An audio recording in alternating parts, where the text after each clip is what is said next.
Hello बच्चों, क्या हाल चाल तुम्हारे? बढ़िया। तो देखो, आई होप जितना हमने पढ़ा था इस चैप्टर में अभी तक वो तुम्हें क्लियर हो चुका है। हाँ, क्या होता है केमिकल चेंज, क्या होता है फिजिकल चेंज, केमिकल रिएक्शन किसको बोलते हैं, केमिकल इक्वेशन क्या होती है। उसके बाद फिर बहुत ही इंपॉर्टेंट चीज़, रेडिकल्स और फॉर्मूला मेकिंग क्रिस क्रॉस से, वो बताया था आप लोगों को मैंने। तो आई होप वो भी क्लियर हो चुका है तुम लोगों को। उसके बाद फिर हमने बात की थी किसकी, कि बैलेंसिंग कैसे की जाती है। तो ये सब क्लियर होना बहुत ज़रूरी है, उसके बाद ही आगे चीज़ें तुमको समझ में आएंगी, वरना दिक्कत हो जाएगी। तो पहले इतना ज़रूर क्लियर कर लेना, और तब तब फिर इस वीडियो को कंटिन्यू करना।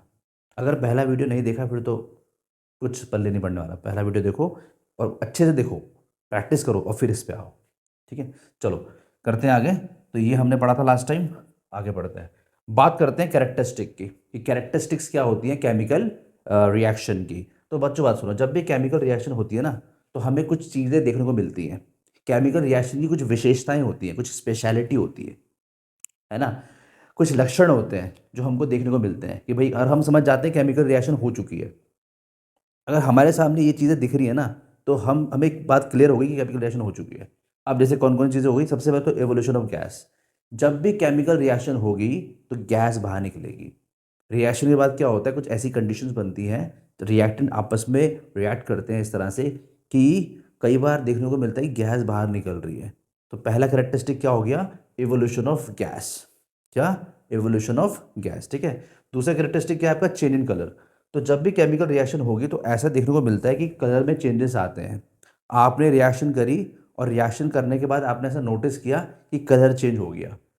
जैसे कि प्रीवियस वीडियो में दिखाया था आप लोगों को मैंने, और आपको याद आ रहा है तो, हमने कॉपर सल्फेट लिया था। कॉपर सल्फेट में हमने हमने आयरन की नेल डाली थी, और रिएक्शन के बाद वो ब्लू कलर का कॉपर सल्फेट ग्रीन कलर का हो गया था। मतलब कुछ नई चीज़ बन गई थी आपकी। कॉपर सल्फेट जो था वो FeSO4 फेरस सल्फेट में कन्वर्ट हो गया था। तो हमको कलर चेंज दिखाई दिया, ब्लू से ग्रीन। तो वो क्लियर इंडिकेशन था, वो क्लियर इंडिकेशन था कि केमिकल रिएक्शन हो चुकी है, ठीक है ना। तो सेकंड पॉइंट क्या है आपका, चेंज इन कलर। तो ऐसा होता है, गैस दिखती है वो निकलती हुई, कलर चेंज होता हुआ दिखाई देता है, ठीक है। इसके अलावा हम ऐसा देखते हैं कि टेम्परेचर वेरिएशन भी होते हैं आपके, टेम्परेचर चेंज भी होता है आपका। तो थर्ड पॉइंट क्या है आपका, चेंज इन टेम्परेचर। अब यहाँ पे एक चीज़ सुनना जरा तुम, टेम्परेचर चेंज का मतलब ये नहीं कि टेम्परेचर बढ़ेगा हर बार, नहीं, बिल्कुल भी नहीं। वहां पे चेंज लिखा गया है, चेंज इन टेम्परेचर। तो टेम्परेचर बढ़ भी सकता है और घट भी सकता है, दोनों पॉसिबिलिटी ऑन है। कई बार क्या होता है कि रिएक्शन के बाद ज़बरदस्त हीट बाहर निकलती है, उसकी वजह से टेम्परेचर बढ़ जाता है।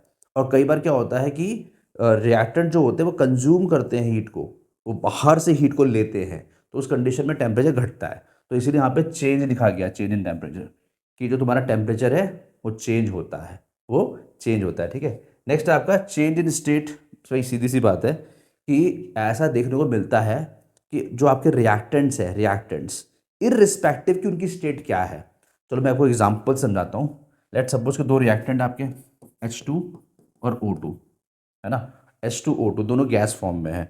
इनकी रिएक्शन हुई और रिएक्शन के बाद बन गया H2। क्या बन गया, H2। एक एग्जांपल दे रहा हूँ आप लोगों को। तो यहाँ पे देखो, ये गैस फॉर्म में है, ये भी गैस फॉर्म में, मगर ये लिक्विड फॉर्म में रहेगा। तो ऐसा देखने को मिलता है हम लोगों को कि स्टेट चेंज हो जाती है। And there are many such examples, आगे आते रहेंगे और आप इनको सीखते रहोगे, ठीक है ना। तो भी ध्यान रखो कि जो आपका रिएक्टेंट है, कई बार ऐसा होता है कि जो प्रोडक्ट बना रहे हैं ना वो, उनकी स्टेट उससे मैच नहीं करती, कुछ नई चीज़ बन जाती है, कुछ अलग स्टेट बन जाती है। सॉलिड सॉलिड मिले, लिक्विड बन गया। लिक्विड लिक्विड मिले, गैस बन गया। या गैस गैस मिली, लिक्विड बन गया। ऐसा होता है अक्सर, ठीक है। और मैं ये नहीं बोल रहा कि रिएक्टेंट सेम उसमें रहे, क्या पता रिएक्टेंट भी अलग अलग हो जाए। जैसे कि एक रिएक्टेंट गैस और दूसरा रिएक्टेंट किसी और स्टेट में, लिक्विड स्टेट में, और मिलाकर कुछ और बन गया, ऐसा भी होता है, ठीक है। ठीक है, ध्यान रखेंगे। नेक्स्ट आपका फॉर्मेशन ऑफ प्रेसिपिटेट। हाँ, अब ये कुछ नई चीज़ आ रही है, अभी तक आपने ऐसा कुछ नहीं किया था, आपको नहीं पता क्या होता है प्रेसिपिटेट। अभी मोटा मोटा समझो कि होता क्या है बच्चों। लेट सपोज कि आपके पास एक एक्वस सॉल्यूशन है। अब क्वेश्चन बनता है कि एक्वस सॉल्यूशन क्या होता है। तो एक्वस सॉल्यूशन मतलब पानी में घोला हुआ। एक्वा का मतलब क्या होता है, पानी। The meaning of aqua is पानी। जैसे होता है ना आपका एक्वागार्ड, एक्वाफिना, एक्वामैन। तो वर्ड रूट सेम है, एक्वा, एक्वा, ठीक है। तो यहाँ पे एक्वस का मतलब क्या है, पानी में घोला हुआ। आपने एक रिएक्टेंट लिया, मतलब आपने केमिकल ले लिया, लेट्स सपोज कॉपर सल्फेट आपने लिया। चलो कॉपर सल्फेट मत लो, मैं कुछ स्पेसिफिक नहीं बोल रहा, कुछ भी मान लो, एनीथिंग, ठीक है। आपने आपने एक रिएक्टेंट लिया, उसे पानी में डाल दिया, घोल दिया आपने, ये पानी में घुल गया यहाँ पे, ठीक है। आपने दूसरा कुछ लिया और उसको यहाँ इसमें घोल दिया, ये घुला हुआ है समझो। और फिर आपने क्या किया, आपने इसको इसमें डाल दिया, आपने इसको इसमें डाल दिया। तो जब आप इसको इसमें डाल रहे हो, जब आप इसको इसमें डाल रहे हो तो रिएक्शन होगी, इनकी रिएक्शन आपस में होगी।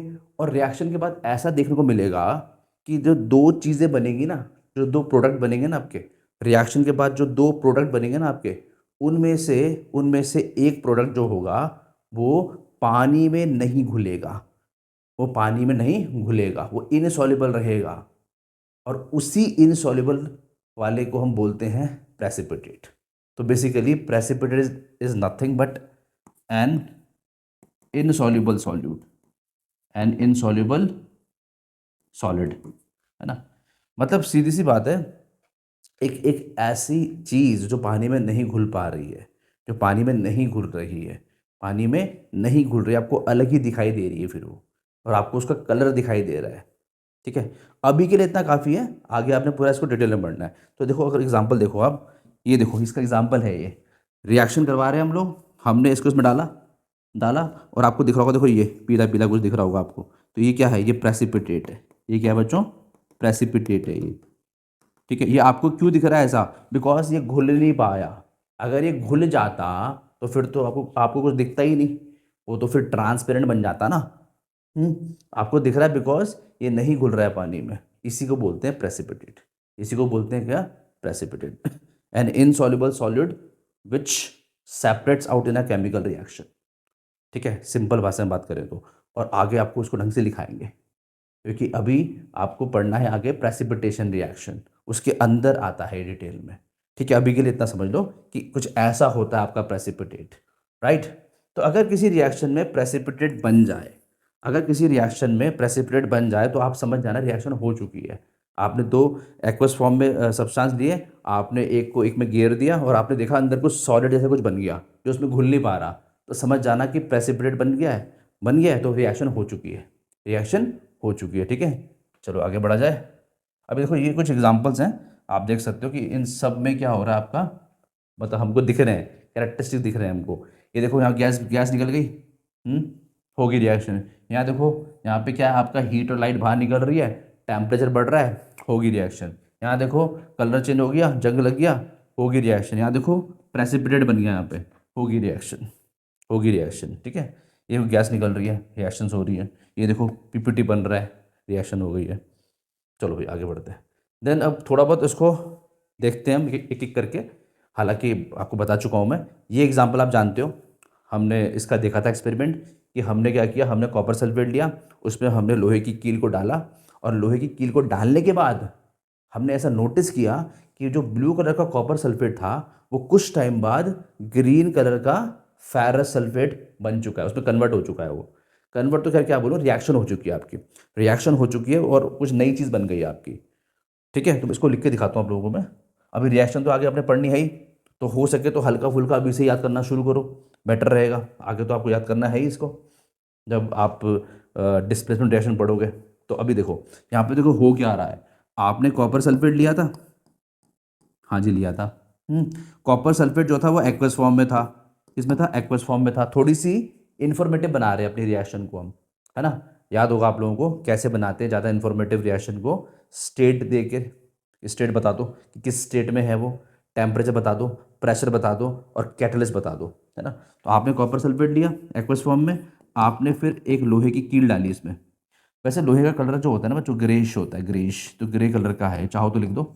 रिएक्शन के बाद क्या होगा, क्या होगा, यहाँ बन जाएगा FeSO4, जो क्या होता है, फेरस सल्फेट। क्या होता है, फेरस सल्फेट, N+Cu। कॉपर अलग, कॉपर अलग। फेरस सल्फेट जो होता है बच्चों वो ग्रीनिश होता है, ग्रीन कलर का होता है, ठीक है। और कॉपर जो होता है वो रेडिश ब्राउन टाइप होता है, कॉपर जो होता है वो रेडिश ब्राउन टाइप होता है। तो हम ऐसा नोटिस करते हैं कि जो आपकी लोहे की कील है उसके ऊपर एक डिपोजिशन हो गया, उसके ऊपर एक लेयर जम गई मतलब कैसी, रेडिश ब्राउन टाइप की, जो कि क्या है, कॉपर सल्फेट है, सॉरी कॉपर है, क्या है, कॉपर है। इसको आप वो मत समझना जंग, जंग का कलर भी कुछ कुछ ऐसे ही होता है, बट जंग नहीं है ये, इट्स नॉट जंग, it's a layer of copper sulphate. और थोड़ा बहुत कॉपर कॉपर, और थोड़ा बहुत कॉपर आपको नीचे नीचे भी दिखाई देगा, जब आप रिएक्शन देखोगे ना, थोड़ा बहुत कॉपर आपको नीचे बैठता हुआ भी दिखाई देगा, राइट। जैसे हमने वीडियो में देखा था प्रीवियस, आपको याद होगा, ठीक है। तो ये बेस्ट एग्जांपल है। इसमें सबसे मेन चीज़ आप कलर याद रखिए, कलर, ये जो है, ये जो है, अच्छा एक और चीज़, ये एक्वस एक्वस में है, ये सॉलिड में है, ये एक्वस में है, और ये सॉलिड में ऑब्वियसली है ना। कलर याद रखिए, कलर इसका ग्रीन है, और इसका कलर बच्चों ब्लू है, ब्लू, ब्लू। तो ब्लू जो है वो ग्रीन में कन्वर्ट हो गया, ब्लू जो है वो ग्रीन में कन्वर्ट हो गया। तो जब हमने इसको ऑब्जर्व किया कि भैया ये तो कन्वर्ट हो चुका है, ब्लू जो है वो ग्रीन में कन्वर्ट हो चुका है, तो हम समझ गए कि रिएक्शन हो चुकी है, ठीक है। ठीक है, नेक्स्ट देखिए, चेंज इन स्टेट। आप खुद देखिए यहाँ पे हो क्या रहा है, देखिए यहाँ पे कोयला बर्न हो रहा है ना, यहाँ पे कोयले को बर्न कर रहे हैं हम। तो कोयला जो होता है, वैसे तो खैर कोयला एक मिक्सचर है कई चीज़ों का ना, ऐसे बोल सकते हैं, लेकिन मेनली उसमें क्या होता है, कार्बन। मेनली क्या होता है, कार्बन। तो कार्बन को जब हम बर्न करेंगे, तो याद रखिएगा, हमेशा हमेशा हमेशा इसको बोलते हैं कंबशन। एक चैप्टर था क्लास 8 में, याद आ रहा होगा, कंबशन एंड फ्लेम। तो उसके हिसाब से याद रखो कि जब भी कंबशन रिएक्शन हो रही होती है ना, जब भी कंबशन हो रहा होता है, उसका मतलब होता है reaction with oxygen, reaction with oxygen. Combustion जो है उसका मतलब क्या है, रिएक्शन विद ऑक्सीजन। ध्यान रखना हमेशा, ऑक्सीजन के साथ रिएक्शन। तो C+O2 will give CO2, CO2। अब यहाँ देखो जरा, जो C होता है बच्चों, वो सॉलिड फॉर्म में रहेगा, स्टेट सॉलिड रहेगी। ये आपका गैस स्टेट में है, और ये भी गैस स्टेट में है। आप खुद देखो, सॉलिड और यहाँ गैस, सॉलिड गैस, तो सॉलिड गैस की फॉर्म में चला गया, सॉलिड जो है वो गैस की फॉर्म में कन्वर्ट होता हुआ दिखाई दे रहा है हमको। इसका मतलब, इसका इसका ये किसका एग्जांपल है, चेंज इन स्टेट का। ये किसका एग्जांपल है, चेंज इन स्टेट का। आगे देखो, नेक्स्ट है आपका इवोल्यूशन ऑफ गैस। ये पहले भी आया था रिएक्शन, दोबारा देख लेते हैं। देखो यहाँ पे क्या हो रहा है, हमारे पास एक कॉनिकल फ्लास्क, क्या दिख रहा होगा आपको। तो इस कॉनिकल फ्लास्क में हमने रखा हुआ है किंग ऑफ केमिकल, क्या होता है, H2SO4। King of chemical H2SO4, मतलब कि ये बहुत ही ज़बरदस्त, बहुत ही ज़बरदस्त और बहुत ही पॉपुलर एसिड है, सल्फ्यूरिक एसिड। बिल्कुल रटा होना चाहिए नाम। क्या होता है, H2SO4। क्या होता है, H2SO4। क्या होता है, H2SO4। तो यहाँ पे अगर आप देख पा रहे हो, यहाँ पे आपको कुछ गोले गोले कुछ दिखाई दे रहे होंगे ऐसे कुछ अजीब से, ये आपके जिंक के ग्रैन्यूल्स हैं, आपके जिंक के ग्रैन्यूल्स हैं। तो जिंक के ग्रैन्यूल्स जो होंगे, वो रिएक्शन करेंगे विद सल्फ्यूरिक एसिड, वो रिएक्शन करेंगे विद सल्फ्यूरिक एसिड, और आपको क्या मिलेगा, आपको मिलेगा ZnSO4, आपको मिलेगा ZnSO4। सॉरी कुछ फॉल्ट आ गया था। अब देखो आगे, यहाँ पे जिंक के ग्रैन्यूल्स हैं, ठीक है, और H2SO4 है, सल्फ्यूरिक एसिड है। तो क्या होगा, देखो Zn+H2SO4, और रिएक्शन के बाद हमें क्या देखने को मिलेगा कि ZnSO4 साथ में आ जाएंगे, ऐसा कुछ, और हाइड्रोजन गैस बाहर निकल जाएगी, H2 बाहर निकल जाएगी। अब ये कैसे होता है, क्यों होता है, सब आगे आने वाला है, उसकी चिंता नहीं करनी, अभी तो बस रिएक्शन पे ध्यान दो कि हो क्या रहा है। यहाँ पे आपको क्या समझाना चाह रहे हैं, यहाँ पे से इतना समझाना चाह रहे हैं कि केमिकल रिएक्शन के बाद हमको गैस उड़ती हुई दिखाई देती है, गैस निकलती हुई दिखाई देती है। अगर हम इसको थोड़ा सा बताएं आपको, मतलब थोड़ा सा एक्स्ट्रा इन्फॉर्मेशन दें, थोड़ा सा इसको इन्फॉर्मेटिव बनाएं, तो ये सॉलिड स्टेट में रहेगा, ये एक्वस फॉर्म में रहेगा, ठीक है, ये सॉलिड में रहे, ये एक्वस फॉर्म में रहेगा, और ये गैसेस फॉर्म में रहेगा, ऐसा कुछ, ठीक है। ये आपकी इन्फॉर्मेशन। चलो आगे चलते हैं, नेक्स्ट देखिए, बात कर लेते हैं चेंज इन टेम्परेचर की। तो आप खुद देखिए यहाँ पे अगर आप किसी चीज़ को हीट कर रहे हो, कोई मतलब आपका, हम कह सकते हैं कि कोई ऐसी चीज़, जैसे कि बेस्ट एग्जांपल तो चलो तुम पूछते हो फ्यूल, अगर कोई फ्यूल बर्न हो रहा है, और फ्यूल बर्न होते समय आपको पता ही है कि ज़बरदस्त हीट और लाइट बाहर निकलती है। तो क्योंकि यहाँ पे हीट और लाइट बाहर निकल रही है, यहाँ पे हीट हीट और लाइट बाहर निकल रही है, हीट और लाइट बाहर निकल रही है, तो हम कह सकते हैं कि यहाँ पे टेम्परेचर बढ़ने वाला है फिर तो, यहाँ पे टेम्परेचर बढ़ने वाला है फिर तो। और हम जानते हैं कि टेम्परेचर बढ़ना भी एक करेक्टरिस्टिक है, हम समझ जाते हैं, हम फील कर सकते हैं कि भाई टेम्परेचर बढ़ रहा है, तो हम कह सकते हैं कि रिएक्शन हो चुकी है, रिएक्शन हो रही है, राइट। तो अगर हीट बाहर निकलेगी, तो उसको बोलते हैं एक्सोथर्मिक रिएक्शन। तो exothermic reactions are those reactions in which heat is liberated. ठीक है, हम कह सकते हैं कि ये क्या होती है, such reactions, such are such chemical reactions in which heat is liberated. मतलब कि हीट बाहर निकलेगी, हीट बाहर निकलती है, in which heat is liberated, heat बाहर निकलती है। हीट क्या होती है, बाहर निकलती है। यहाँ पे देखो एक्स वर्ड लिखा है ना, एक्स, एक्स का मतलब ही, एक्स की वर्ड है, उसका मतलब ही बाहर निकलना होता है। X, I will expel you out, मैं बाहर निकाल दूंगा तुमको, है ना, ऐसे बोलते हैं ना। एक्स का मतलब बाहर निकलना होता है, सीधी सी बात है। ठीक, ओके, नेक्स्ट इज फोटोसिंथेसिस। अगर आप देख पा रहे हो यहाँ पे क्या है, देखो यहाँ पे क्या हो रहा है, फोटोसिंथेसिस में क्या होता है, हीट ना एब्जॉर्ब होती है, हीट एब्जॉर्ब करता है ये, राइट। तो ये भी एग्जांपल है आपका कि भाई टेम्परेचर के हमको चेंजेस दिखाई दे रहे हैं, है ना। यहाँ पर भी आपको टेम्परेचर वेरिएशन दिखाई देंगे, हीट एब्जॉर्ब हो रही है ना। ठीक है, ओके, आगे बढ़ते हैं अभी। Next is formation of precipitate. तो बताया था आपको थोड़ी देर पहले कि प्रेसिपिटेट क्या होता है, जब आप दो एक्वस रिएक्टेंट्स को आपस में मिला देते हो, एक को एक में डालते हो, और रिएक्शन के बाद क्या होता है, जो आपके प्रोडक्ट फॉर्म हो रहे हैं उनमें से एक प्रोडक्ट ऐसा होगा जो कि डिजॉल्व नहीं होगा, जो कि पानी में नहीं घुलेगा, है ना। तो आपको ऐसा दिखाई देता है कुछ सॉलिड फॉर्म में, इसी को बोलते हैं क्या, प्रेसिपिटेट। तो अगर कहीं पर बन जाए प्रेसिपिटेट, रिएक्शन के दौरान कहीं पर अगर बन जाए प्रेसिपिटेट, तो आप समझ जाना कि हो चुकी है रिएक्शन। ये क्लियर इंडिकेशन होता है रिएक्शन का, ये कैरेक्टरिस्टिक होता है रिएक्शन का। ठीक है, चलो भाई, कुछ क्वेश्चंस हैं, देख लेते हैं। पहला क्वेश्चन देखिए, why should a magnesium ribbon be cleaned before burning in air. कह रहा है कि मैग्नीशियम रिबन को क्लीन क्यों करते हैं बर्न करने से पहले। तो बच्चों देखो, मैग्नीशियम रिबन जो होता है ना बच्चों, मैग्नीशियम एक रिएक्टिव मेटल है, ऐसा मानो ये मैग्नीशियम का रिबन है ना।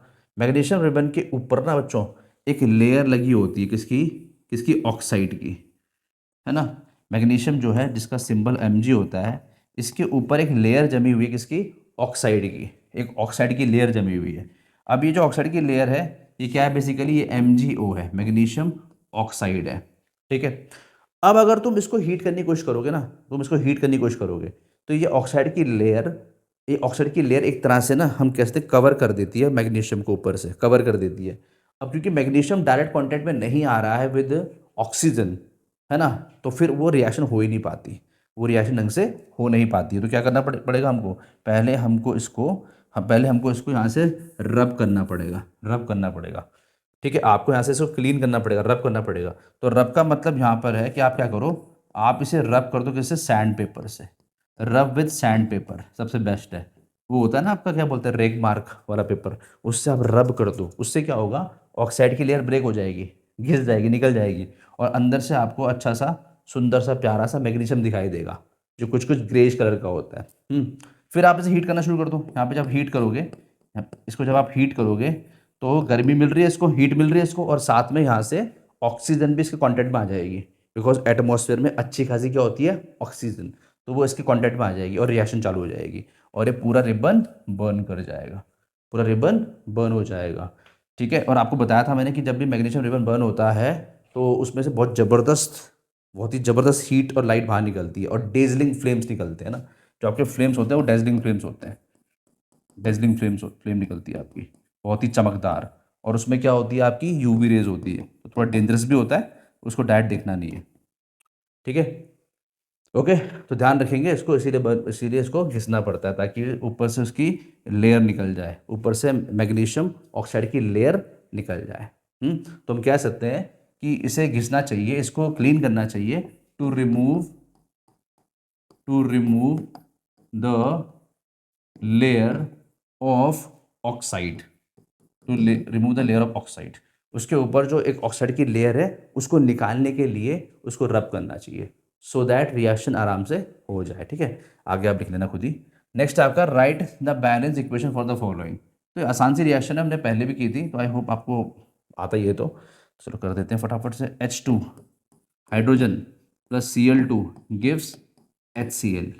जितने भी आपके नॉन मेटल्स होते हैं ना, हाइड्रोजन, क्लोरीन, अब वैसे तो हाइड्रोजन खैर स्पेशल में आता है, बट फिलहाल वो एज अ नॉन मेटल काम कर रहा है, तो वो अपने आप जुड़ के ना, मतलब अपने आप से ही जुड़ के ना डाई एटॉमिक मॉलिक्यूल बना देता है, जैसे कि H2, Cl2, O2, N2 सुना होगा आप लोगों ने। मगर आपने कभी भी नहीं सुना होगा Na2, K2, क्योंकि वो क्या है आपके, वो आपके क्या है, वो आपके मेटल्स हैं, और मेटल कभी भी अपने आप से नहीं जुड़ते। वो हमेशा मोनोटॉमिक रहते हैं, सिंगल सिंगल एटम के फॉर्म में रहते हैं। ठीक है, अब ये तो बहुत आसान सी है, यहाँ पे 2 लगा दो, हो गया बैलेंस्ड। ठीक है, चलो नेक्स्ट देखो, sodium plus water, sodium plus water, sodium hydroxide plus oxygen. तो अगर आप देख पा रहे हो सोडियम प्लस वाटर लिखा हुआ है, तो हम जानते हैं कि सोडियम का सिंबल क्या होता है, Na। ठीक है, प्लस वाटर मतलब कि H2O, H2O, तो यहाँ पे बनेगा सोडियम हाइड्रोक्साइड। तो आई होप पता है क्या होता है सोडियम हाइड्रोक्साइड, पता है आप लोगों को, और नहीं पता तो सिखा रखा है क्रिस क्रॉस तरीका, है ना, कि ऐसे कॉलम बना के सोडियम का सिंबल लिखा, उसकी वैलेंसी लिखी, होती है 1 पॉजिटिव, और हाइड्रोक्साइड की होती है OH नेगेटिव। तो क्रिस क्रॉस करने के बाद क्या बनने वाला है, साफ चल रहा है पता, NaOH, बिकॉज 1 1 आ जाएगा ना। तो यहाँ बनेगा NaOH, यहाँ पे आएगा NaOH, और plus which gas, hydrogen gas, H2 gas. ठीक है, तो इसको बैलेंस कर लेते हैं हम लोग, देखते हैं क्या हो सकता है। तो Na सिंगल, यहाँ भी Na है, ठीक है, अच्छी बात है। यहाँ पे H3 है, यहाँ पे 2 है, यहाँ पे O1 है, यहाँ पर A, सब मतलब सब कुछ ठीक चल रहा है, बस पंगा किस में है, H में। यहाँ पे H2 है, यहाँ पे 3 है। ठीक है, तो क्या किया जाए, देखो क्या किया जाए जो काम बन जाए हमारा। अगर हम एक काम करते हैं, तो हम ट्रायल लगा रहे हैं, थोड़ा सोचते हैं इसको पहले, कोई जल्दी नहीं है, जस्ट टेक योर टाइम, कोई दिक्कत नहीं है। Na तो ठीक है, ओ जो है, एच जो है यहाँ पे 2 है, यहाँ पे 1, 3 हो गया, यहाँ पे 2 है, ठीक है। तो अगर एक काम किया जाए, मतलब देखो 3 को 4 बना सकते हैं, वैसे तो खैर आपको बताइए कि यहाँ पे 2 है, यहाँ पे 3 है, तो 6 बनाना चाहिए, पर 4 की कोशिश कर लेते हैं, बिकॉज ये भी 4 बन सकते हैं, यहाँ पे 2 लगा दूंगा मैं, तो एक बार कोशिश कर लेते हैं, नहीं बनेगा तो विल सी। जैसे कि अगर आप यहाँ पे 2 लगा देते हो, अगर यहाँ पे 2 लगाते हो आप, तो यहाँ पे H2 और 2 4 हो गया, तो 2 4 हो गया, ठीक है। और यहाँ पे कितना है, यहाँ पे 2 है, तो इसको तो 4 पे बना सकता हूँ ना, कैसे, यहाँ पे 2 लगा के, यहाँ पे 2 लगा के। अब यहाँ पे 2 लगाने की वजह से क्या हुआ, यहाँ पे O भी 2 हो चुका है, मगर क्योंकि यहाँ पर भी O था, यहाँ पर भी O था, और हमने 2 लगाया था, तो ये भी 2 हो गया था। तो यहाँ पे ऑक्सीजन के एटम 2 हैं, और यहाँ पर भी 2 हैं, तो बिल्कुल ठीक चल रहा है हिसाब किताब अभी तक। तो H का हमने बैलेंस कर दिया, 2 और 2 4, और देखो 2 2 जा 4, 4, सब कुछ बैलेंस होता हुआ दिखाई दे रहा होगा आप लोगों को। यहाँ पे Na जो है यहाँ पे 2 हो चुका है, बट सबसे अच्छी बात यह है कि Na यहाँ पे अकेला है, तो चाहे कितना भी हो जाए हम उसको बैलेंस कर सकते हैं, तो यहाँ पे 2 लगा दो। ठीक है, हो गया बैलेंस्ड, तो this is the balanced equation. ठीक है, चलो आगे चला जाए। तो देखिए नेक्स्ट, देखिए कह रहा है कि solutions of barium chloride and sodium sulphate in water. बच्चों क्या होता है सॉल्यूशन, वही एक्वस सॉल्यूशन, है ना, एक्वस सॉल्यूशन, पानी में घोला हुआ। लिखा है बेरियम क्लोराइड, बेरियम क्लोराइड होता है बेटा BaCl2।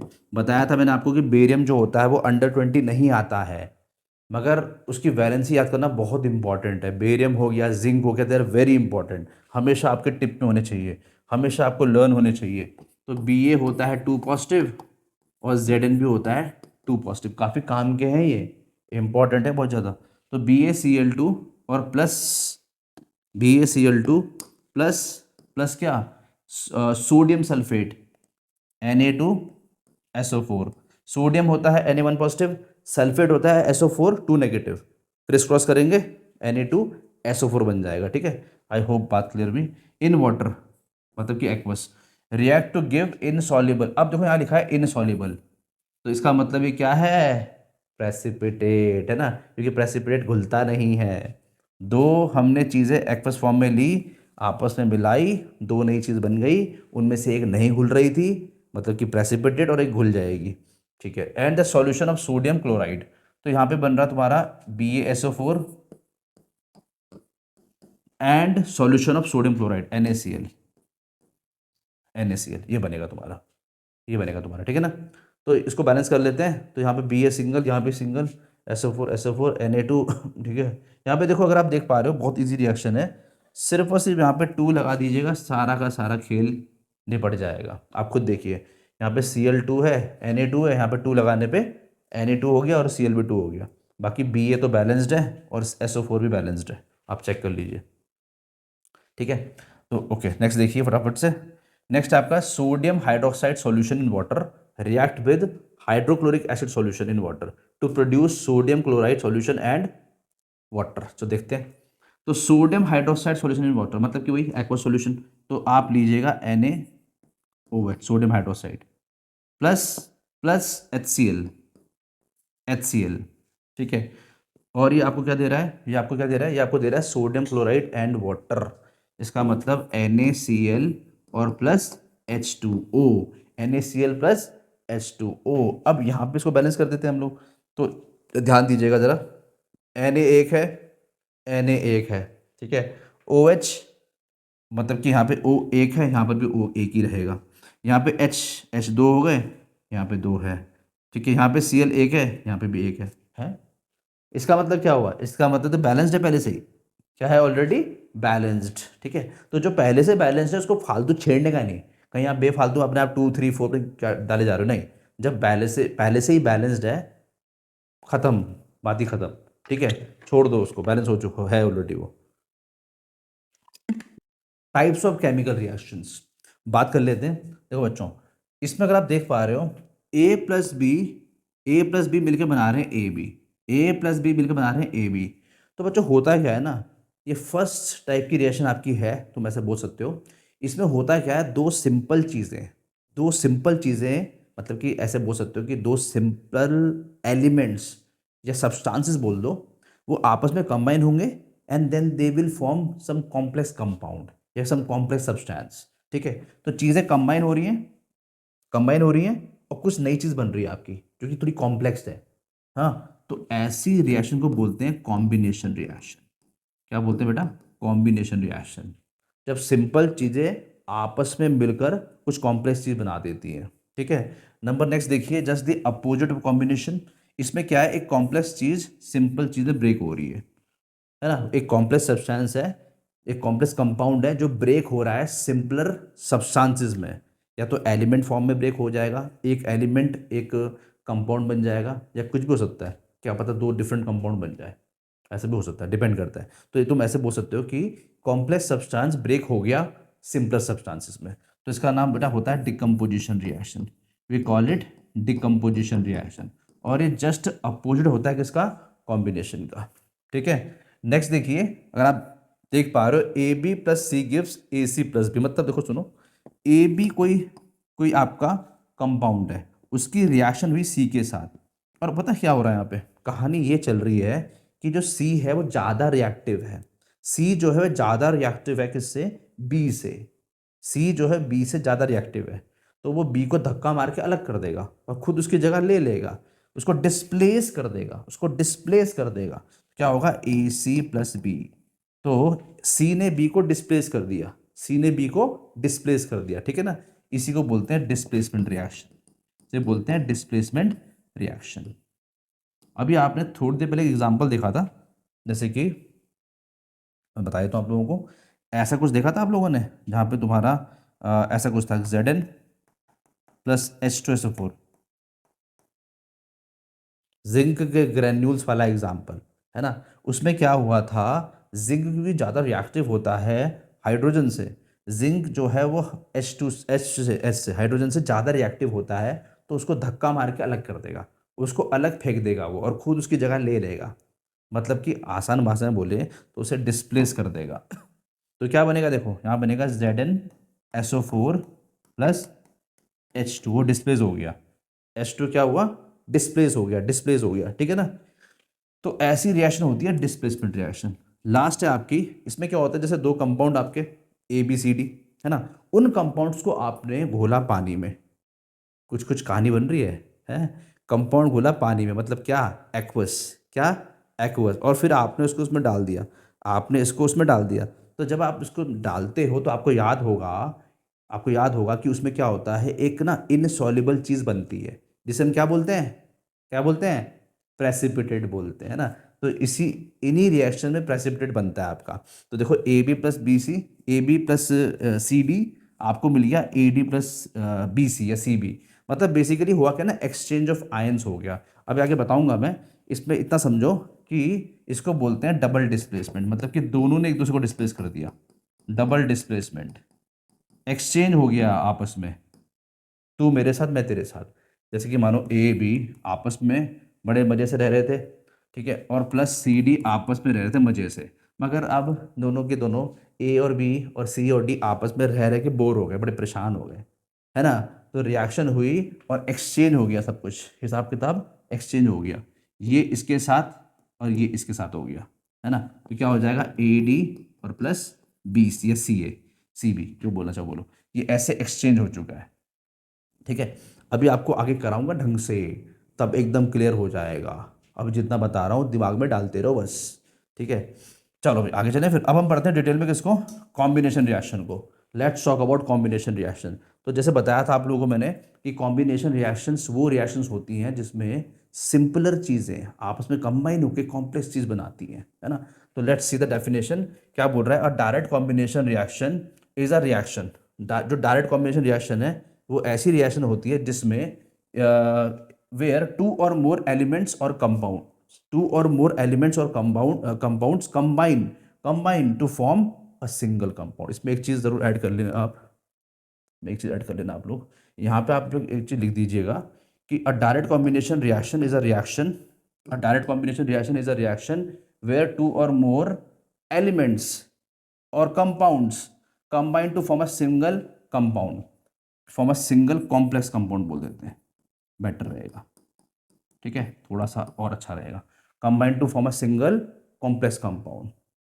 और यहाँ पे टू और मोर सिंपलर, वैसे तो खैर जब मैंने एलिमेंट लिख दिया तो सिंपलर वैसे ही हो गया, बट फिर भी टू और मोर सिंपलर एलिमेंट्स और compounds combine to form a single complex compound, ठीक है। यहाँ पे आप सब्सटेंस भी लिख सकते हो, तब भी ठीक है। तो this is the definition of combination reaction, बहुत ही आसान डेफिनेशन है, ठीक है, और आपको बिल्कुल टिप पे होनी चाहिए, हाँ, ना दाएं ना बाएं। तो बच्चों यहाँ पे देखो कुछ एग्जाम्पल दे रखे हैं इन लोगों ने, कह रहा है कि अगर हम एक काम करें, अगर हम कैल्शियम ऑक्साइड को रिएक्ट करें विद वाटर तो क्या होगा। तो पहली बात तो बच्चों, क्या होता है फॉर्मूला कैल्शियम ऑक्साइड का, तो तुम जानते ही हो, सी ए, कैल्शियम मतलब सी ए, उसकी वैलेंसी होती है 2 पॉजिटिव और ऑक्साइड की होती है 2 नेगेटिव, क्रिस क्रॉस होगा, 2 से 2 कट जाएगा, बनेगा CaO। देखो ये बोल रहा हूँ मैं, सी ए 2 पॉजिटिव और O2 negative, right. Criss cross, यहाँ पे 2 आएगा, यहाँ पे 2 कट जाएगा तो बनेगा CaO। क्या बनेगा, CaO, calcium oxide, calcium oxide. और एक और चीज़ बहुत इंपॉर्टेंट, एक और चीज़ बहुत इंपॉर्टेंट, फिर बताऊंगा रिएक्शन को, पहले सुन लो। बहुत इंपॉर्टेंट चीज़ क्या है कि जो कैल्शियम ऑक्साइड है ना, कैल्शियम ऑक्साइड, इसका कॉमन नेम बहुत पॉपुलर है, इसका कॉमन नेम बहुत पॉपुलर है, और एग्जाम में बहुत ही ज़्यादा पूछते हैं तुमसे, और तुमको अच्छे से पता होना चाहिए। The common name of calcium oxide is क्या, क्विक लाइम। क्या होता है, क्विक लाइम। इसका कॉमन नेम क्या है बच्चों, क्विक लाइम। बिल्कुल याद कर लो इसको, the common name of calcium oxide is quick lime. Okay, quick lime. अब बात करते हैं रिएक्शन की। तो देखो रिएक्शन में हो क्या आ रहा है, अगर तुम देख पा रहे हो तो देखो क्या हो रहा है रिएक्शन में। रिएक्शन में ऐसा बोल रहा है आपको, reaction of calcium oxide with water. आपने कैल्शियम ऑक्साइड लिया, आपने क्विक लाइम लिया, और आपने डाला उसको पानी के अंदर, है ना, आपने उसको डाला पानी के अंदर। तो जब तुम कैल्शियम ऑक्साइड को पानी के अंदर डालते हो ना बच्चों, तो पहली बात तो रिएक्शन होती है बहुत ज़बरदस्त, और रिएक्शन के बाद क्या होता है, ये आपस में मिल जाता है और बनाता है कैल्शियम हाइड्रोक्साइड। कैल्शियम हाइड्रोक्साइड क्या बनाता है, कैल्शियम हाइड्रोक्साइड। और बिल्कुल बिल्कुल याद कर लो कि ये जो कैल्शियम हाइड्रोक्साइड बन रहा है ना बच्चों, अगर तुम देख पा रहे हो CaO प्लस H2 और जो कैल्शियम हाइड्रोक्साइड बन रहा है बच्चों, इसके अलावा और कुछ नहीं बन रहा है, एक ही चीज़ बन रही है बस, एक ही चीज़ बन रही है, कैल्शियम हाइड्रोक्साइड बन रहा है बस, है ना। इसका मतलब एक ही कंपाउंड फॉर्म हो रहा है आपका, कॉम्प्लेक्स कंपाउंड। तो ये कौन सी रिएक्शन होगी, ये होगी आपकी कॉम्बिनेशन रिएक्शन। कौन सी रिएक्शन का एग्जाम्पल हो गया ये, कॉम्बिनेशन रिएक्शन का example. Calcium oxide plus water gives calcium hydroxide, calcium hydroxide, ठीक है। तो आई होप दिमाग में बात जा रही हो आप लोगों को क्या बोलना चाह रहा हूँ मैं, है ना। और अब कुछ एक्स्ट्रा इन्फॉर्मेशन जो बहुत ज़्यादा इंपॉर्टेंट है, ये रिएक्शन बिल्कुल टिप में A to Z सब कुछ जो बता रहा हूँ ना, सब कुछ याद करना पड़ेगा। जैसे कि इसका सिंबल, इसका फॉर्मूला CaO, इसका कॉमन नेम, इसकी रिएक्शन, इसका टाइप कि किस कैटेगरी में आता है, कौन सी टाइप की रिएक्शन है ये। और एक और चीज़ बहुत इंपॉर्टेंट, ये जो कैल्शियम हाइड्रोक्साइड बन रहा है ना बच्चों, इसका कॉमन नेम भी याद करना पड़ेगा। इसका कॉमन नेम भी रटना पड़ेगा। तो बच्चों इसका कॉमन नेम होता है, जो बहुत इंपॉर्टेंट है, इसका कॉमन नेम होता है क्या? Slaked lime. क्या होता है बच्चों? Slaked lime. The common name is slaked lime. The common name is what? Slaked lime. Slaked lime, या फिर लाइम वाटर। इसको लाइम वाटर भी बोलते हैं, इसको लाइम वाटर भी बोलते हैं। लाइम वाटर, लाइम वाटर, ठीक है। स्लेक लाइम या फिर लाइम वाटर, ठीक है। ठीक है, अब तुम देखो ये रिएक्शन हो रही है, हो रही है, और ये बंदा देखो यहाँ पे हाथ लगा रहा है अपना, इसका मतलब कुछ फील कर रहा है ये। एक्चुअल में क्या होता है, ये रिएक्शन जब हो रही होती है ना, जब आप कैल्शियम ऑक्साइड को पानी में डालते हो, तो इस रिएक्शन में ज़बरदस्त हीट बाहर निकलती है। इस रिएक्शन में ज़बरदस्त हीट बाहर निकलती है। उसकी वजह से पानी आपका बॉयल तक हो जाता है, काफ़ी बहुत, मतलब समझो कि हल्की फुल्की हीट नहीं है, काफ़ी हाई अमाउंट में हीट बाहर निकल रही है। और तुम लोग जानते हो, तुमने अभी थोड़ी देर पहले पढ़ा था कि जब भी हीट बाहर निकलती है उसे हम क्या बोलते हैं? एक्सोथर्मिक बोलते हैं। तो ये एक एक्सोथर्मिक रिएक्शन का एग्जाम्पल भी है। ये एक एक्सोथर्मिक का एग्जाम्पल भी है, ठीक है ना। ये क्या है? Exothermic reaction. कॉम्बिनेशन टाइप तो है, साथ साथ में एक्सोथर्मिक भी इसको बोल सकते हैं हम लोग, क्योंकि हीट बाहर निकलती है, कि हीट बाहर निकल रही है, ठीक है ना। तो मतलब वो देख के चलता है पता हमको। अगर आप ये देख पा रहे हैं कि यहाँ पे दो चीज़ें मिलके एक चीज़ बन रही है, तो टाइप क्या आएगा? कॉम्बिनेशन। और अगर मैं उस सेंस में देखूँ कि हीट बाहर निकल रही है, तो मैं बोलूँगा एक्सोथर्मिक रिएक्शन। कैसी reaction? Exothermic reaction. Very important, बहुत इंपॉर्टेंट है, बहुत इंपॉर्टेंट, बहुत ज़्यादा इंपॉर्टेंट है, ठीक है। ये तुम्हें शायद पता होगा, बस तो अब तो खैर आजकल के बच्चे थोड़े से मॉडर्न हो गए, तो उनको थोड़ा सा कम नॉलेज है, बट तब भी पता तो शायद होगा ही होगा। आजकल तो खैर हम पेंट करते हैं ना अपनी दीवारों पे। पहले के टाइम में चुन्नी की पुताई करते थे, उसे पुताई बोलते थे, है ना, वाइट वॉश जिसे बोलते थे। तो होता क्या था, वो चूना is nothing but calcium oxide. Calcium oxide मिलता था बाजार में। जैसे जैसे कि जो आपकी पेंट की दुकानें ना, हार्डवेयर शॉप जो होती हैं, पहले वो सब रखते थे, अभी भी रखते हैं। तो चूना मिलता था दुकानों में, तो उसको घर में लेके आते थे, एक कंटेनर लेते थे, उसके अंदर पानी डालते थे और चूना उसके अंदर घुसा देते थे। तो जब तुम चूना चूना उसके अंदर घुसाओगे, तो क्या होगा? रिएक्शन चालू हो जाएगा। जैसे तुमने चूना उसमें डाला, कैल्शियम ऑक्साइड डाला, रिएक्शन चालू हो जाएगा। और रिएक्शन इतना इंटेंस होता था कि उसमें से मतलब ज़बरदस्त हीट बाहर निकलती थी, बहुत ज़बरदस्त। आपको आपको लिटरली वहाँ से वेपर दिखाई देंगे, आपको स्टीम बाहर आती हुई दिखाई देगी, इतनी ज़बरदस्त रिएक्शन होती है, ठीक है। तो ध्यान रखना, काफ़ी इंपॉर्टेंट है। और अभी कहानी ख़त्म नहीं हुई है, अभी तो कहानी बाकी है। सुनो अभी आगे। तो आई होप इतनी बात क्लियर हो गई होगी आप लोगों को। एक एक चीज़ याद करनी पड़ेगी, एक एक चीज़, कुछ भी नहीं छोड़ना, कुछ भी नहीं, कुछ भी नहीं, है ना। कैल्शियम ऑक्साइड का फॉर्मूला, उसकी रिएक्शन, उसका टाइप, कॉमन नेम्स, दोनों के कॉमन नेम, और एक्सोथर्मिक रिएक्शन, सब कुछ पता होना चाहिए। नाउ सी, यहाँ पे तुम्हें कह रहा है कि यार सॉल्यूशन ऑफ स्लेक लाइम, मतलब यहाँ पे बात चल रही है इसकी, हमने बनाया था ना CaO plus H2O give CaOH whole twice. बात चल रही है इसकी, स्लेक लाइम बात चल रही है। ये जो स्लेक लाइम होता है ना बच्चों, इसी से होती है पुताई। मतलब कि वाइट वॉशिंग के काम आता है ये। तुमने तुमने तुमने CaO को घुसाया पानी में डाला तुमने उसको। फिर हाँ, हमने देखा कि बहुत ज़बरदस्त हीट बाहर निकली। कुछ टाइम के बाद वो ठंडा पड़ जाएगा। तो जो चीज़ बन के तैयार होगी, जिसको हम बोल रहे हैं स्लेक्ड लाइम या फिर लाइम वाटर, उसी से वाइट वॉशिंग होती है। तो देखो लिखा है साफ साफ यहाँ पे, is use for white washing walls, ठीक है। फिर बोल रहा है कि calcium hydroxide react slowly with carbon dioxide in the air to form a thin layer of calcium carbon.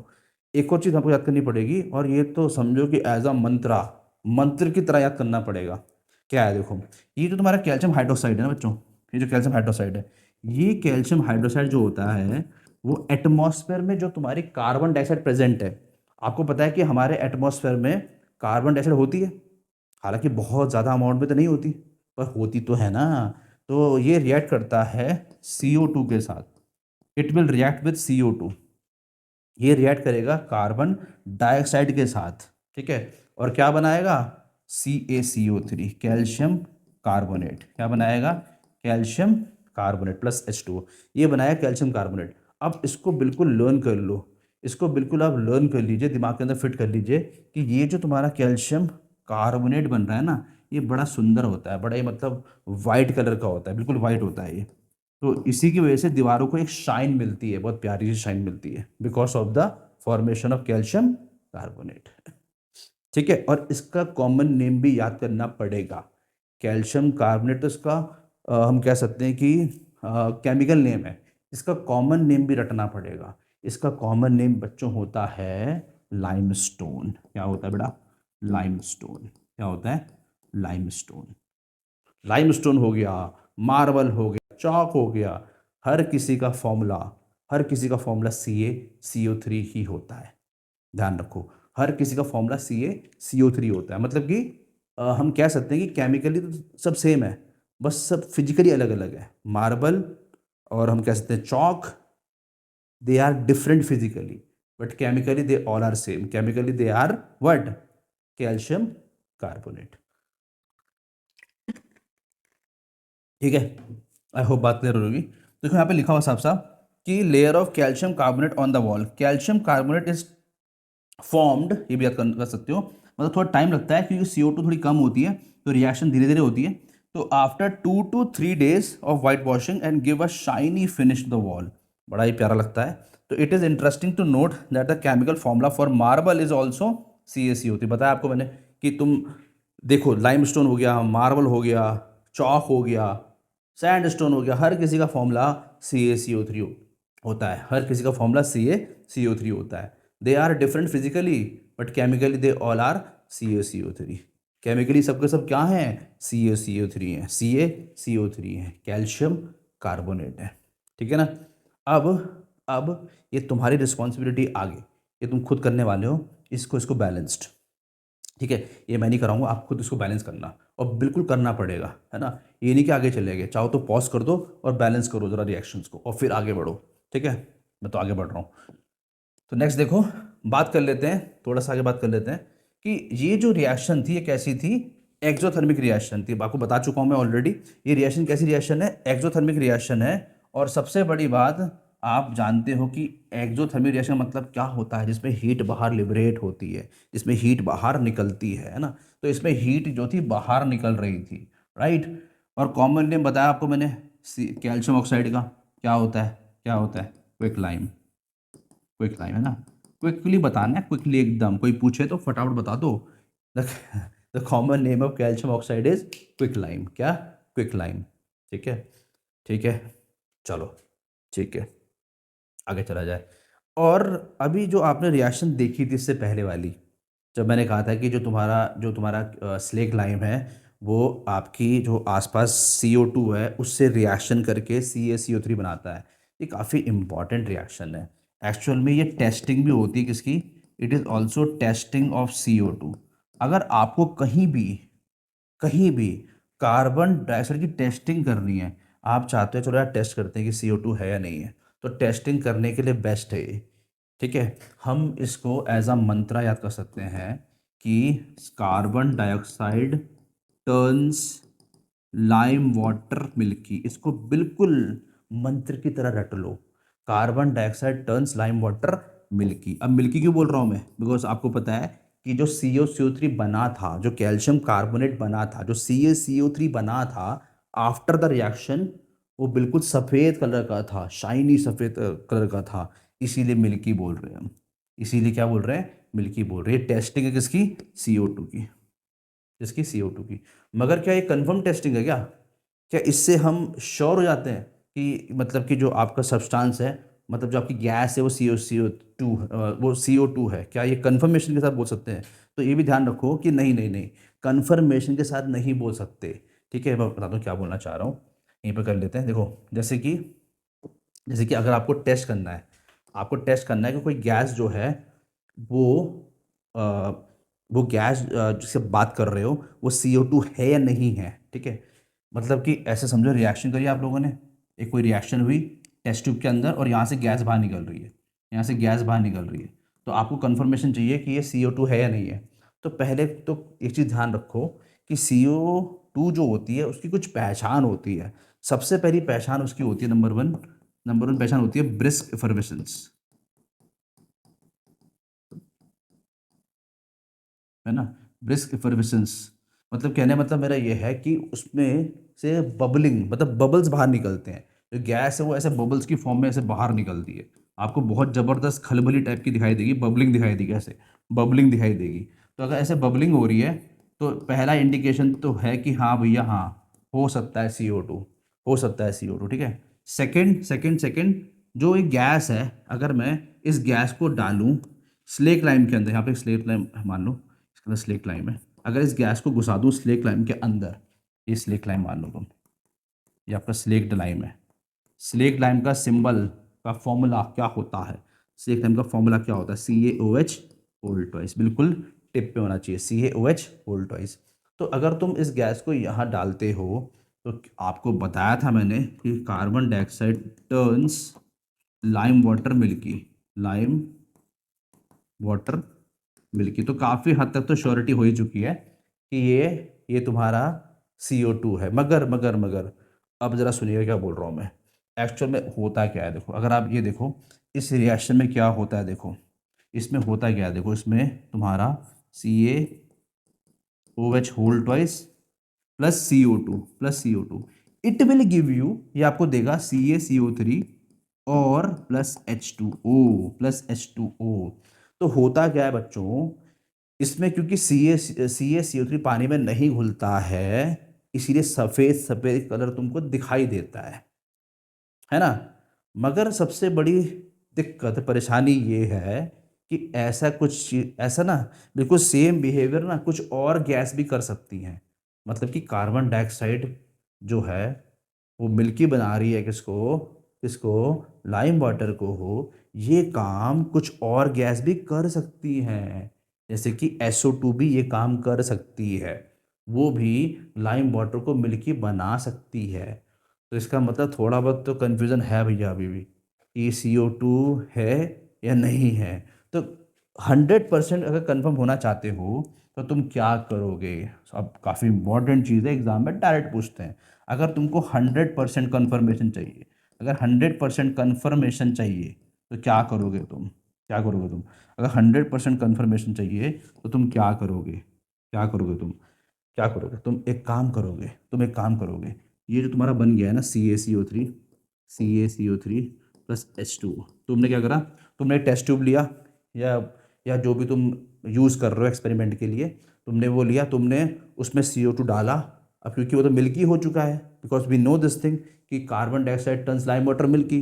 अब हम बस श्योरिटी चाहते हैं, हम बस श्योर होना चाहते हैं कि CO2 है या नहीं है। तो क्या करेंगे, हम इसमें एक्सेस CO2 डाल देंगे, हम थोड़ा सा और इसमें CO2 घुसा देंगे।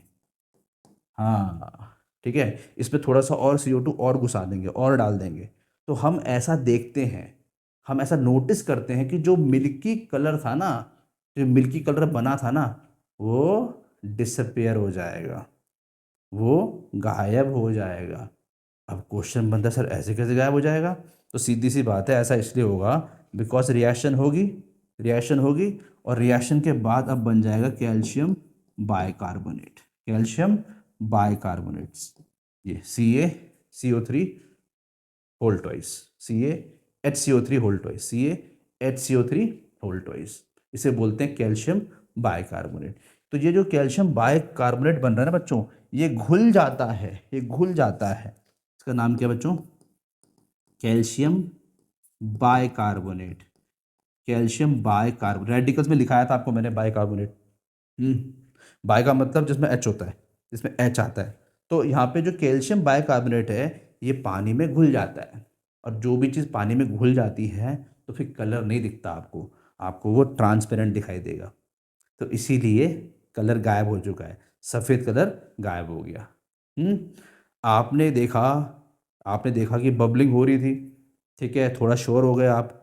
फिर आपने उस गैस को जो बबल के फॉर्म में बाहर निकल रही है, आपने उस गैस को डाल दिया किसी दूसरे टेस्ट ट्यूब में जिसके अंदर स्लेक लाइम है, ठीक है, या किसी फ्लास्क के अंदर जिसके अंदर स्लेक लाइम है। क्या होता है फॉर्मूला स्लेक लाइम का? CaOH होल ट्वाइस, ठीक है ना, स्लेक लाइम। फिर आपने देखा कि यार वहाँ पे तो वो तो मिल्की हो गया, because we know this thing, carbon dioxide turns lime water milky, ठीक है। मगर अभी हम श्योर नहीं है, अभी डाउट लग रहा है अभी कि है या नहीं है। तो श्योरिटी के लिए हमने क्या करा, हमने जो थोड़ा सा एक्स्ट्रा CO2 था ना उसको भी वहीं घुसा दिया, एक्स्ट्रा जो दिख रहा था ना हमको CO2 निकल अभी भी निकल रहा है, उसको भी और डाल दिया उसके अंदर। तो जब ज़्यादा ही डाल दिया उसके अंदर, एक्सेस में डाल दिया, तो रिएक्शन हुई और वो बन गया कैल्शियम बाइकार्बोनेट। क्या बन गया? Calcium bicarbonate. और कैल्शियम बाइकार्बोनेट जो होता है ना बच्चों, वो घुल जाता है पानी में। तो इसीलिए जो सफ़ेद कलर था वो गायब हो गया। और अब हम श्योर हो गए, अब हम श्योर हो गए भाई, ठीक है, ठीक है, ये कौन सी गैस है? CO2 गैस है। कौन सी गैस है? CO2 गैस है। राइट। आई होप बात क्लियर हो गई है। चलो आगे चलते हैं, बात करते हैं हम थोड़ा सा और आगे बढ़ाते हैं। मोर एक्सोथर्मिक रिएक्शन थोड़ी सी और देखते हैं। सबसे पहले देखो बर्निंग ऑफ कोल, पहले भी देखा था हमने। तो C+O2 gives CO2। Very easy, very simple. Coal मतलब, कोल में क्या होता है? Mainly carbon. कोल जो है उसमें मेन क्या होता है? कार्बन। और क्योंकि हम बर्निंग कर रहे हैं, बर्निंग का मतलब बच्चों क्या? वही कंबशन करना पड़ेगा। बर्निंग का मतलब वही कंबशन करना पड़ेगा, कंबशन रिएक्शन, है ना। और कंबशन का मतलब रिएक्शन विद ऑक्सीजन। तो C+O2 विल गिव CO2। इसमें हीट बाहर निकलती है, इसका मतलब ये क्या है? एक्सोथर्मिक है। क्या है? एक्सोथर्मिक है। ठीक है। नेक्स्ट है formation of water. Formation of water, तो H2+O2 will give us H2। तो ऐसे देखा जाता है कि इसमें भी तुम्हारा क्या होता है? हीट बाहर निकलता है। तो ये भी एग्जांपल किसका है आपका?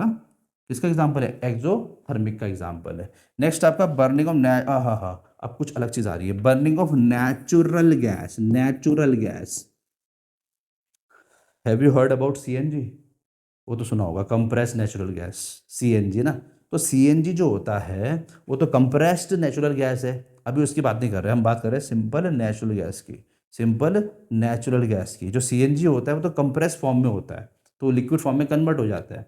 हम बात कर रहे हैं अभी सिंपल नेचुरल गैस की। तो आप इतना याद कर लो कि नेचुरल गैस में बहुत सारी चीज़ें होती हैं, ठीक है, मिक्सचर होता है वो तो। मगर उसमें मेजर कॉन्स्टिट्यूएंट, उसमें जो सबसे मेन चीज़ होती है, सबसे हाई परसेंटेज जिस चीज़ का होता है वो होता है मिथेन। क्या? मिथेन। ठीक है। और मिथेन का फॉर्मूला बिल्कुल रट लो, बिल्कुल याद कर लो, बिल्कुल रट लो इसको। फॉर्मूला होता है बेटा CH4। क्या? CH4 बिल्कुल नहीं भूलना आप लोगों ने, इसको आपने बिल्कुल भूलना ही नहीं है। The formula of methane is CH4। CH4। ठीक है। तो रिएक्शन देखो क्या होगी, CH4+O2। आप याद कर लीजिए, आगे तो तुम पे पूरा चैप्टर है ये, कार्बन एंड इट्स कंपाउंड्स, तो फिर आपको ढंग से पढ़ना है इस चैप्टर को। अभी थोड़ा बहुत तो याद कर सकते हो कि जब भी कुछ ऐसी चीज़ें जिसमें कार्बन और हाइड्रोजन हो, जैसे बोलते हैं हम हाइड्रोकार्बन, जिसे बोलते हैं हम हाइड्रोकार्बन, जब ये बर्न होते हैं तो उस कंडीशन में बनता है CO2+H2O, मतलब कि कार्बन डाइऑक्साइड फॉर्म होगी और साथ में वाटर। कार्बन डाइऑक्साइड और साथ में वाटर। इसमें बेटा हीट बाहर निकलती है, इसमें ज़बरदस्त हीट और लाइट बाहर निकलती है, और इसीलिए हम बोलेंगे क्या है? एक एक्सोथर्मिक रिएक्शन है। क्या है? एक्सोथर्मिक रिएक्शन है। ठीक है। चलो भैया आगे बढ़ा जाए। तो नेक्स्ट यहाँ पे थोड़ा एग्जांपल आपको दे रहा है, एग्जांपल थोड़ा समझ लेते हैं। यहाँ पे कह रहा है कि do you know that respiration is exothermic. बिल्कुल सही बात है, रेस्पिरेशन जो होता है वो एक एक्सोथर्मिक प्रोसेस होता है। अच्छा, ब्रीदिंग जो है वो डिफरेंट है रेस्पिरेशन से। रेस्पिरेशन तो पूरा प्रोसेस है भैया। हमने खाना खाया, खाना डाइजेस्ट हुआ, ठीक है, डाइजेस्ट होकर वो ग्लूकोज फॉर्म में कन्वर्ट हो गया। अब इस ग्लूकोज से हमको एनर्जी कैसे मिलेगी? जब हम अंदर सांस खींचेंगे, अंदर सांस खींचेंगे, तो हमारे जो लंग्स होते हैं वो उस एयर में से, जो हम अंदर एयर खींच रहे हैं उसमें से ऑक्सीजन को अलग करके ब्लड को दे देते हैं, ब्लड स्ट्रीम में भेज देते हैं वो। अब ब्लड स्ट्रीम से वो ऑक्सीजन टारगेट जगह तक पहुंच जाएगी। ये समझो कि एक सेल तक पहुंच जाएगी, आपकी बॉडी का एक सेल है, वहां तक पहुंच जाएगी। और उसी सेल तक आपका डाइजेस्टेड फूड ही पहुंच गया, ग्लूकोज पहुंच गया। उनकी आपस में रिएक्शन होगी, और रिएक्शन के बाद आपको एनर्जी मिलेगी। और बदले में क्या होता है, कुछ चीज़ें फॉर्म होती है, जैसे CO2 हो गया, H2 हो गया, इसको आपकी बॉडी बाहर कर देती है। तो ये पूरा प्रोसेस अपने आप में, तो यहाँ पे साफ साफ लिखा हो कि we all know that we need energy to stay alive. ठीक है। We get this energy from the food we eat. During digestion the food is broken down into simpler substances. For example rice, potatoes and bread, इनमें mainly होता है carbohydrate. ठीक है। और carbohydrate break किसमें होता है? ग्लूकोज ब्रेक होता है। हमारी बॉडी कार्बोहाइड्रेट नहीं खाती भैया, हमारी बॉडी ग्लूकोज लेती है, हमारी बॉडी को ग्लूकोज से मतलब है। ठीक है। तो ग्लूकोज में कन्वर्ट हो जाएगा वो, ठीक है। तो this glucose combine with oxygen in the cell of our body and provides energy. ठीक है, तो the special name of this reaction is called respiration, इसको बोलते हैं रेस्पिरेशन। ये पूरा प्रोसेस है, देखो ग्लूकोज, ऑक्सीजन, CO2, H2 और एनर्जी।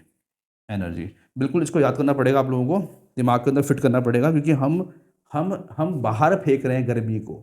हमने जहाँ देखा भी होगा, अब जब अब अपनी सांस चेक करो, थोड़ी गर्म गर्म फील होती है ना, तो ऐसा होता है कि हीट बाहर निकलती है रेस्पिरेशन में। रेस्पिरेशन में हीट बाहर निकलती है, ठीक है ना। वो वैसे भी पता है आप लोगों को, ये रिएक्शन काफ़ी इंपॉर्टेंट है, ये बायोलॉजी में भी आएगी, तो आपको रटी होनी चाहिए। आसान भी है, 6 6 6 6, देखो 6 6 और 6, 6 6 6 लगा दो, बहुत आराम से आ जाता है। हाँ, इसमें ग्लूकोज का फॉर्मूला रटा होना चाहिए, C6H12O6, ये रटा होना चाहिए आप लोगों को, द फॉर्मूला ऑफ ग्लूकोज। ठीक है, बाकी रिएक्शन बहुत आसान है, और इसमें इसमें याद से, बिल्कुल सोच समझ के आपने आपने स्टेट भी बताना है। जैसे ग्लूकोज क्या है, एक्वस फॉर्म में है, ऑक्सीजन भी एक्वस फॉर्म में है, क्योंकि घुला हुआ है, वो ब्लड स्ट्रीम में घुला हुआ है वो भी, ध्यान रखना, ठीक है। और जो बन रहा है CO2 वो भी एक्वस फॉर्म में, बाद में हमारे लंग्स उसको बाहर कर देते हैं, बात अलग है, लेकिन जब वो बन रहा है उस समय एक्वस फॉर्म में है, और वाटर लिक्विड फॉर्म में है, और एनर्जी तो एनर्जी होती है। ठीक है, काफ़ी इंपॉर्टेंट है। एक और काफ़ी इंपॉर्टेंट एग्जाम्पल जो एग्जाम में आता रहता है, decomposition of vegetable matter into compost is also an example of exothermic reaction. जो आपका वेजिटेबल मैटर होता है ना, जैसे खेत वेत में आपने कुछ डाल दिए, टमाटर खीरे पड़े हुए, मतलब किचन से बाहर फेंक दिया आपने खेतों में, मतलब कई लोग ऐसे करते हैं। और या फिर सबसे बेस्ट एग्जांपल जो खेत से ही निकल रहा है, जैसे कि पत्ते वत्ते हो गए, पुराने फूल जो नीचे गिर जाते हैं, तो वो सब अगर आप कन्वर्ट कर रहे हो ना उसे, कंपोस्ट की फॉर्म में कन्वर्ट कर रहे हो। अब कंपोस्ट की फॉर्म में हम तो नहीं करते कन्वर्ट, ऑब्वियसली डिकम्पोजिशन होता है उसका, कुछ बैक्टीरिया होते हैं, कुछ ऐसे माइक्रोब्स होते हैं जो उसको खाते हैं और उस फॉर्म में कन्वर्ट कर देते हैं। तो जब उस फॉर्म में कन्वर्ट हो रहा होता है तो हल्के हल्के हीट बाहर निकाल रहा होता है। हालांकि ये हीट कोई बहुत ज़्यादा लेवल की नहीं होती है, बहुत ही हल्की हल्की हीट बाहर निकलती है, मगर हीट निकल तो रही है ना, हीट निकल तो रही है ना। तो जब हीट निकलेगी तो क्या होगा, एक्सोथर्मिक, है ना, हम जानते हैं। चाहे हीट बहुत ज़्यादा निकले या थोड़ी बहुत निकले, हम क्या बोलेंगे, एक्सोथर्मिक बोलेंगे। तो ये भी किसका एग्जाम्पल है, एक्सोथर्मिक का एग्जाम्पल है। अब इसमें रिएक्शन तो खैर नहीं होगी, बिकॉज काफ़ी कॉम्प्लेक्स चीज़ है, बहुत सारी चीज़ें एक साथ हो रही होती है, रिएक्शन तो हम नहीं बोल सकते क्या होने वाली है, मगर हमको पता है कि क्या है, एक्सोथर्मिक है, इतना हम बोल सकते हैं। ठीक है, तो आई होप बात क्लियर हो चुकी है। तो बच्चों ठीक है, फिर अब ये जो डिकम्पोजिशन रिएक्शन है ये हम करेंगे नेक्स्ट वीडियो में। अब इसको इतना स्टॉप करते हैं, इतना पढ़िए, शुरू से लेकर बिल्कुल यहाँ तक पढ़िए और एकदम स्ट्रांग बना दीजिए, देन आगे बढ़ेंगे। ठीक है, ओके, बाय।